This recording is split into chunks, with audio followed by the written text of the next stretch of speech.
Sabe aquela sensação de que as estratégias de produtividade que todo mundo usa simplesmente não funcionam para a gente? Pois é. Nessa análise, a gente vai mergulhar num conjunto de ferramentas práticas desenhadas para trabalhar a favor do cérebro com TDAH e não contra ele. E vamos começar com a mensagem que talvez seja a mais importante de todas. É que a luta de todo dia com o TDAH pode fazer a gente se sentir muito só, né? Mas é fundamental entender que essa experiência é compartilhada por muita gente. E o mais importante, isso não é uma falha de caráter, é só uma diferença neurológica. E essa imagem aqui, nossa, ela resume tudo perfeitamente. Pensa assim, o cérebro é como um sistema operacional. Não é que ele veio com defeito, ele só roda de um jeito diferente. E por isso mesmo, ele precisa de um kit de ferramentas todo especial, feito sob medida. É exatamente por isso que aqueles métodos mais tradicionais, sabe, tipo listas de tarefas gigantescas, agendas super rígidas, muitas vezes dão errado. É como tentar rodar um programa de Mac no Windows, simplesmente não bate. O que a gente precisa é de estratégias que sejam neurocompatíveis. E aí que entra o método Nexo. E olha, não é nenhuma teoria super complicada não, viu? Pelo contrário, é uma caixinha de ferramentas bem simples e diretas, criadas para dar exatamente aquilo que o cérebro com TDAH precisa para achar um pouco de clareza e direção no meio do caos. Então, para ficar fácil de lembrar, o método se divide em 4 pilares. O N é de neuroestratégia, que são as ferramentas para a gente conseguir dar o primeiro passo. O E é de execução, para tirar as ideias do papel. O X vem de X-sistema, que é sobre usar sistemas externos, tipo quadros visuais, para aliviar a carga da nossa mente. E por fim, o O, de organização emocional, que é fundamental para a gente aprender a se autorregular. Vamos começar pela neuroestratégia, a tal da paralisia do TDAH. Aquela sensação de estar completamente travado, sabendo o que tem que fazer, mas simplesmente não consegue começar. É um dos maiores desafios. E essas ferramentas são justamente para quebrar esse ciclo. E para combater isso, tem uma ferramenta que é fantástica, o painel anti-paralisia. O único objetivo dele é pegar aquelas tarefas que parecem um monstro e quebrar em pedacinhos tão, mas tão pequenos que fica quase impossível não fazer. É para eliminar aquele bloqueio inicial. E como se usa isso? É bem simples, na verdade. Primeiro, a gente identifica qual é a tarefa que está travando todo.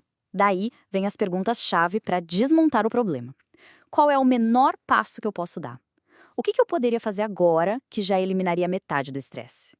E tem alguém ou alguma coisa que poderia facilitar isso aqui? Com as respostas, a única missão é executar só aquele passinho mínimo. Para ficar mais claro, vamos pegar um exemplo prático. Digamos que a tarefa seja organizar documentos. O menor passo possível, só pegar tudo e jogar dentro de uma caixa. Para reduzir o estresse, olhar por cima e jogar fora o que é lixo óbvio. Para facilitar, colocar um alarme para tocar em 5 minutos. Viu só? A pressão some na hora. Ok, conseguimos começar, mas e agora? Como é que a gente mantém o pique durante o dia sem pirar com tanta coisa para fazer? É aí que a gente entra na parte de execução.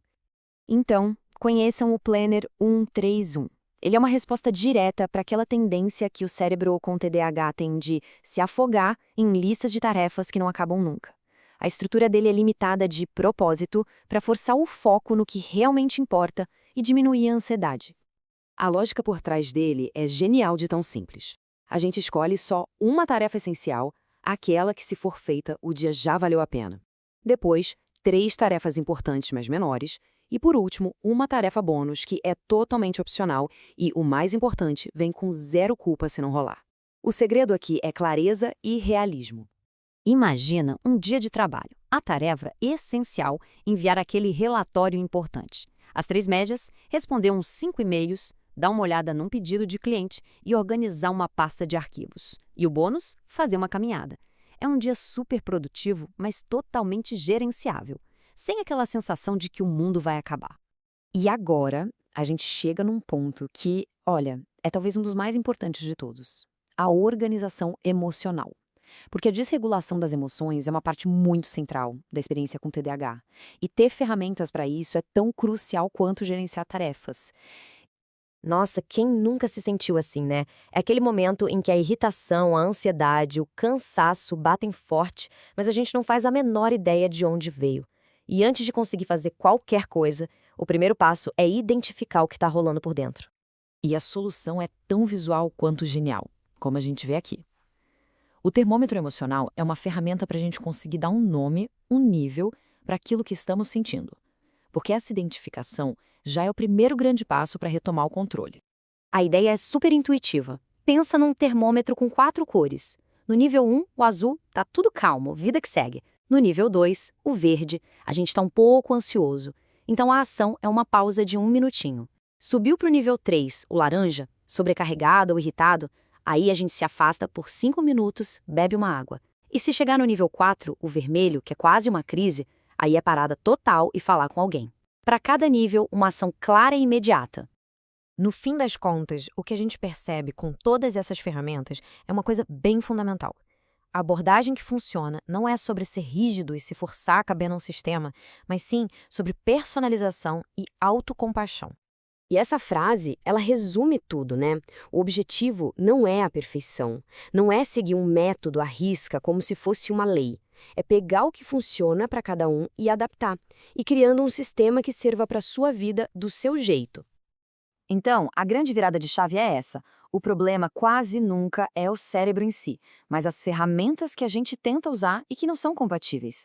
A mudança de verdade acontece quando a gente para de tentar consertar a mente e começa a construir um sistema de apoio que se encaixa nela, como uma luva. E para a gente fechar, fica uma reflexão. Não se trata de aplicar tudo isso de uma vez só, de jeito nenhum. A pergunta é, qual é a menor ferramenta, a mais simples, que dá para testar hoje? Quem sabe o Planner 131 amanhã?